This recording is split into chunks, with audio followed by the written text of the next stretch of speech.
How was your, so I heard you had an interview yesterday. How was it? Ma'am, okay naman po. Marami po siyang questions na ano po, nandun lang din lahat sa mga ano ma'am, sa documents na naipasa sa kanila. Tapos nasagot ko naman po siguro ng maayos po. Yun po, And ma'am. then, Yes, ma'am. anong assessment mo? Tapos ma'am, tinanong niya ako kung may questions ako. Eh sa sobrang sobrang kaba ko, wala na akong naitanong sa kanya. Sabi ko na lang, ma'am, no questions. Tinatawa na lang siya sa akin. Tinatawanan niya nga ako, ma'am, kasi sabi ko, pasensya na po, ma'am, ako kasi po English ako. Tapos sabi niya, hindi, you're very good at English. Sabi niya gano'n, ma'am.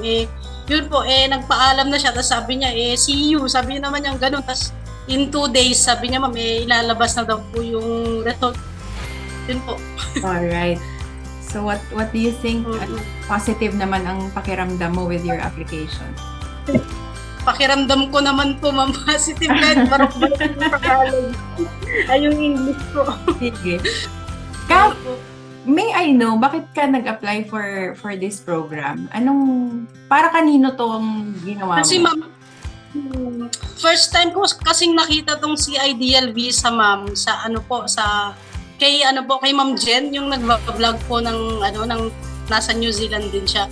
Tapos balak ko talagang bumalik po ng Japan para mag-skilled worker. Pero nung nakita ko po yung yung offer po ni Ideal Visa, gawa nga po ni Ma'am Jen na nagba-vlog. Nagkaroon po ako ng interest na ba't hindi ko i-try. Kasi tingin ko mas okay din naman po yung mas okay ang New Zealand. Parang para sa akin. Kanino to? Para for the family? For yourself? Para sa family. Para sa family, para sa sarili ko na din sis. Nung kasi ma'am 2013 nung nawala yung father ko na parang nangarap ako na magkaroon ako ng magandang trabaho at makaipon para if ever na may magkasakit sa pamilya ko, kaya ko pong makapagbigay ng tulong. Kasi yung father ko, ma'am, nung namatay siya, promodizer lang ako sa SM. Halos wala po akong naitulong sa mga kapatid ko pang paggamot po niya. Yun po, ma'am. Yun yung naging inspirasyon ko para yun. Sorry to hear about your father, no?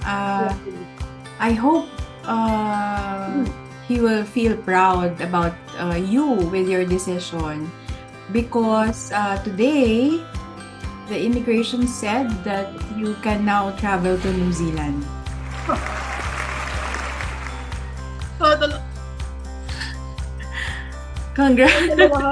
Congratulations, your visa is finally approved for the 12-week dairy and farming program in New Zealand. Ba't ka umiyak? Ba't ka umiyak? Papangit pa yung dalawa pag umiiyak ka. Ang tagal ko rin kasi inantay ko ito. Saka, yun po, naiiyak ako. Congratulations! Thank you po, ma'am. Congratulations. I need to personally say this kasi nga, usually my team would call our applicants and then I realized, inabot ka ng pandemic, yung application mo? Yes, ma'am. Yun naman po, ma'am, sa tingin ko, hindi pa naman siya open, so nag-try lang ako nung 2021 na alam ko naman close po yung border po ng New Zealand. So naghintay talaga ako. So, yun po. Matagal very patient. Oo. So, yun nga po, ma'am, yung natutunan ko rin sa nung nagtrabaho ako sa Japan. Yung patience, yung maghintay po. Yun. Para talaga kayo to. Congratulations ulit. Isi-send ng team namin from the head office yung copy ng visa mo na dumating kaninang morning. So, kanina nung kinamusta kita, alam ko na pumasok na yung visa. Thank God for being patient na syempre hindi lahat magiging pasensyosa about the process. Pero salamat sa pag-iintindi na pinlano natin ng maayos, paano natin i-present, and thankfully, through our effort of making numerous follow-ups, talagang natutukan nila yung application. At ito yung perfect timing for you. No? Wala kang ibang other timing, ito yon. Ito yung naka-destined for you na perfect timing. So, congratulations.